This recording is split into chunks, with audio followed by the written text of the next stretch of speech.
everybody. This is Raul for Bass Musician Magazine, and today we have the great honor and pleasure of chatting with Nick Goss from Future Thieves. Hey, everybody. Nick is playing Future Thieves' Nashville-based band, and as always, we like to get started getting to know Nick as a bassist. Tell us a little bit about your journey into the world of bass, Nick.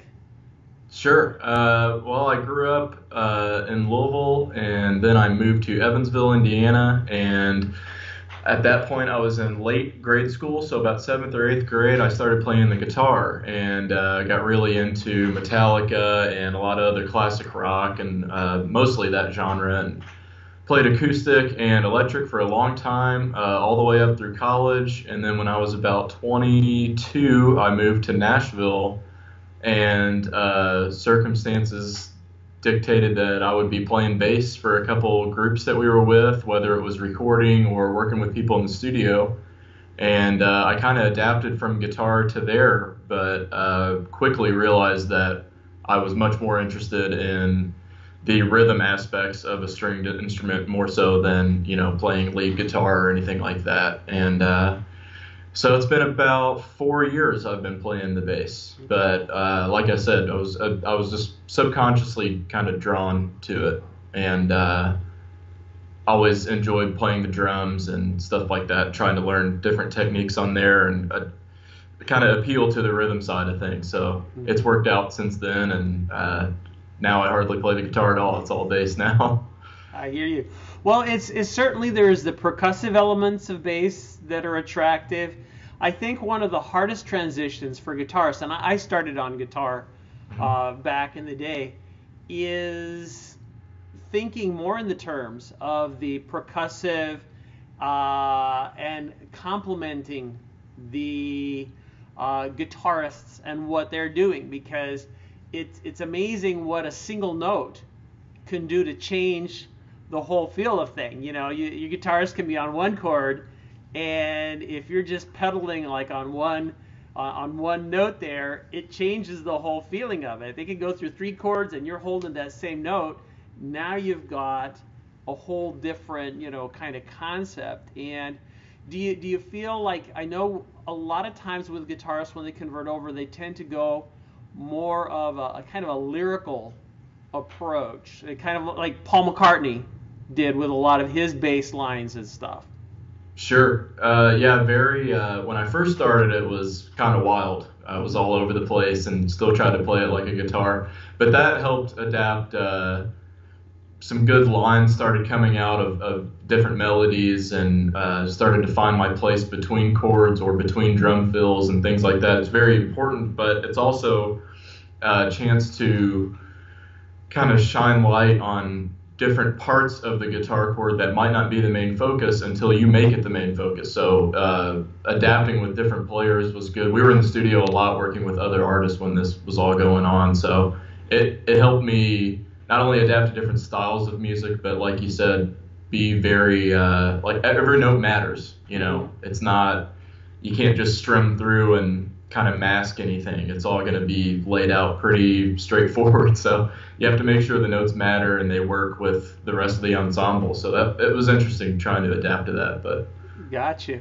And if I recall correctly, you sing vocals as well while you play, right? Yes, I sing background live, and just a couple of the parts that were on our first record. But yeah, I'm background, and so is our drummer Gianni. He's background as well. Gotcha. I always find it difficult. I'm kind of like a one-track mind, where if I'm playing, I want to focus on that, but it was like words, what are those? I know the notes, I know the harmony, but the words, I can't seem to remember. So yeah, definitely. That's a challenging thing. So Future Thieves is a relatively young band. You guys are just a little bit over a couple years old. Tell me a little bit about how that evolution has come up and how you guys got together. Sure. So we've been together, it's been a little over 3 years now. Okay. So yeah, we got to update our bio there. There you go. But yeah, it's been about 3 years, and myself and Austin, who is our lead guitar player, we met in 6th grade. As I said before, when I moved to Evansville, we met in grade school there. Then we went to high school together and college. Through college, he was with a different band. I moved to Nashville. He moved to Nashville with that band. Obviously, we had already known each other. I joined that band as guitar player. We started working at a country club where we met our now singer, Elliot, and he was coming out of a band at the same time that the band that I joined with Austin was breaking up. So at that point, we were all starting to play and trying to figure out what we were going to do in Nashville, which is pretty easy. There's tons of stuff starts falling in your lap. Mm-hmm. And so we got some gear together and started working, recording other artists. And at that exact same time, Gianni, our drummer, had moved from Los Angeles, and a producer that Elliot had worked with in Los Angeles told Gianni, give Elliot a call, hang out with him. He's a good singer, and you're a good drummer. It'll work out. And so we all got together, started jamming, and not too long after that, probably just 4 or 5 months, we had our studio set up at our house and put out our first EP and then the album after that. So. Gotcha. Now, if I remember correctly, also with some of the early recording, you guys recorded at a farm, or? Yeah, well, we had our basement studio for the first 3-song EP, which has now been wiped, and 2 of those songs are now on our first album, Horizon Line. Gotcha. That was all done in our basement, but we did a ton of writing at Elliot's childhood farm, where his parents still live, and that's in the middle of Kentucky. It's a place that doesn't even have an address. They use a P.O. box, so you have to find it on the map by just written instructions to get to the first couple times. But it's a beautiful place, and we write there. We also write at our manager's friend's cabin, so we like to escape and get out there and do a lot of our demo process at places like that. Got you. And also, you have a upcoming release, the live at Blue Rock. Yes. So this past year, we were at South by Southwest, and we had a gig a week after that, also in Austin, Texas. So we had a week of time off. Our drummer Gianni, his uncle, has a great place out there. So we stayed on a farm for the whole week, and we booked that one day at Blue Rock, which is an amazing studio with a one-of-a-kind Neve board in it. And Rupert Neve actually lives next door in the cul-de-sac of that ranch that we recorded at. So the gear was exceptional. We had a whole day. It was broadcast live on YouTube, and we thought, let's capture this and record it, and it's got to sound good because this gear is amazing. So we recorded the album in 60 minutes during the broadcast, and it sounded good. So we're putting it out live on January 13th. Excellent. And it sounds like you guys have just been, you're gaining momentum, lots of live performances, just pounding the pavement there. Tell us a little bit about gear. I seem to recall seeing a black Fender. Yeah, so this is an interesting story. When I first moved to Nashville, I was living with a good friend named Danny Mimio, and he was doing a lot of stage work and stage managing for people like Diamond Rio and a bunch of other acts that were touring really heavy. And he had a bunch of gear from his time as a writer and performer. That bass is one of them. It's a Mexican-made Fender Jazz. It's got Lawler pickups installed in it. And, the great thing about those jazz basses is that's the best bass to go from guitar to jazz. It's got that skinny, thin neck on it, and I just took to it, and it's super loud and very adaptive, and I just love that thing. So that's my road bass. That's what I enjoy playing all the time. It's what's all over our records too. So gotcha. I stick with that one a lot. And as far as the rest of your amplification and stuff, any preferences? Yeah, absolutely. I'm all tube right now. I don't run through any pedals. I just work with the amp and use gain and just rolling certain frequencies off on that. But I have an Ampeg V4B, which is just terrific because it's lightweight. One person can grab, I can grab my bass, the head of the amp, walk in, and then just grab the cab after that. It's a 212 cab. It's only 100 watts, but that's plenty for on stage. You can feel it on the back of your legs, but it also has a great DI out, and it's just a really pure tone. They made such a good amp, taking that SVT style and bringing it down into the smaller package is just wonderful. I love that thing. Nice, nice. And with all the stuff that you've got going on, I'm sure, especially you guys are in a stage of what I call perpetual motion.